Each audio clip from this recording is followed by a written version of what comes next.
क्या दुनिया सच में इतनी बुरी है, या कभी कभी हमारा नज़रिया गलत होता है। कुछ दिन पहले मैं एक ऐसी जगह गई जहाँ शायद हम में से कोई भी अपने बुढ़ापे में जाना नहीं चाहेगा। एक ऐसी जगह जिसका नाम सुनते ही लोगों के मन में दुख, अकेलापन और बेबसी की तस्वीर बन जाती है। और सच कहूँ, मैं भी इससे अलग नहीं थी, पर शायद मैं गलत थी। उस दिन मेरे बेटे का जन्मदिन था। इस बार मैंने और मेरे पति ने सोचा कि सिर्फ केक काटने की और फोटो खिंचवाने की बजाय कुछ अलग किया जाए। इसलिए हम एक ओल्ड एज होम पहुंच गए। वहां बुजुर्गों के लिए सारी सुख सुविधाएं उपलब्ध थी, जैसे मंदिर, डिस्पेंसरी और एक दीवार पर बड़े बड़े डोनर्स के नाम लिखे थे। देखकर मन को थोड़ा सुकून मिला। फिर हम गार्डन की तरफ गए, जहाँ बहुत से बुजुर्ग बैठे थे। सबसे पहले हमारी मुलाकात लगभग 65-70 साल की एक आंटी से हुई। वो बहुत खुश दिख रही थी। वो हंसते हुए बोली, लोग सोचते हैं कि हम यहाँ दुखी रहते हैं, लेकिन सच कुछ और है। घर में जितना काम होता था, यहाँ उतना नहीं है। सुबह उठो, नाश्ता तैयार, दोपहर का खाना तैयार, शाम की चाय। हाँ, पसंद का मेन्यू रोज नहीं मिलता, लेकिन बदले में मुझे सबसे कीमती चीज मिलती है, समय। आजकल तुम लोग उसे क्या कहते हो? Me time. मेरे पास तो पूरा दिन ही मी टाइम है। फिर एक अंकल मिले। उन्होंने कहा, लोग मेरे बच्चे को गलत समझते हैं, लेकिन मैं नहीं समझता। उन्होंने बताया, हम बहुत गरीब थे, कर्ज में डूबे हुए, इसलिए मेरे बेटे बहू विदेश चले गए। अगर वो नहीं चाहते तो घर के हालात ठीक नहीं होते। जब वो बाहर रहते हैं, मैं यहाँ रहता हूँ, और जब वो आते हैं तो मुझे अपने साथ ले जाते हैं। फिर उन्होंने मुस्कुराकर कहा, मैं ऊपर वाले का शुक्रिया करता हूँ कि ये जगह है।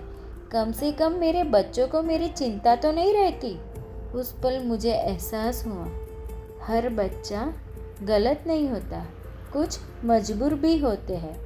फिर हमारी मुलाकात एक आंटी से हुई। उन्होंने कहा, घर छोड़े लगभग 12 साल हो गए हैं। फिर उन्होंने अपनी कहानी बताई। मेरा बेटा अपनी पसंद की लड़की को शादी करके लाया था।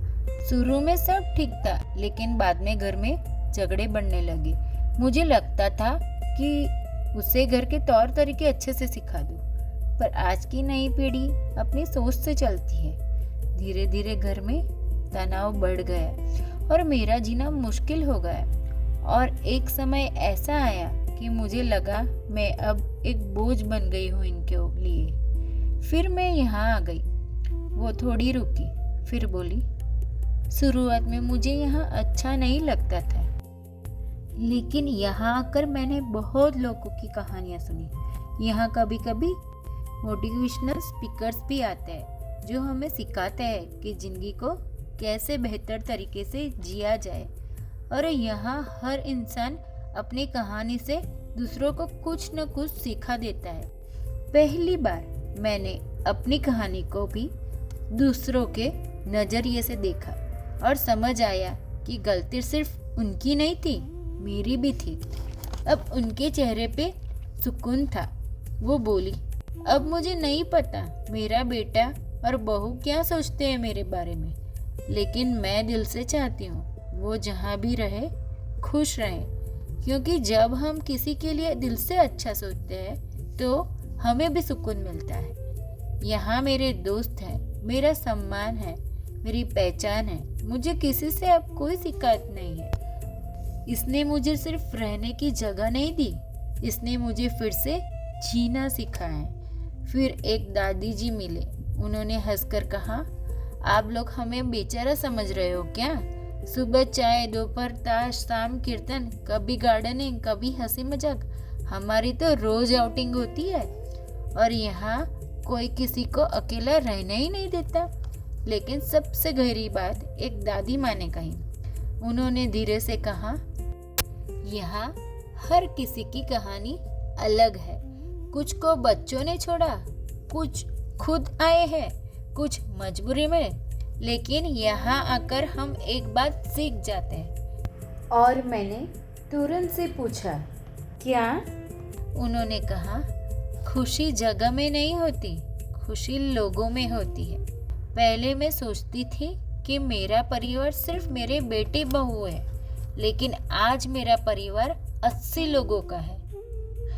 इनसे मिलने के बाद मेरे मन में जो ओल्ड एज होम की छवि थी वह पूरी तरह बदल गई थी। अब मुझे लग रहा था कि इस जगह का नाम बदल के सुकून, खुशियों का आशियाना होना चाहिए। दोस्तों, आपकी क्या सोच है इस बारे में?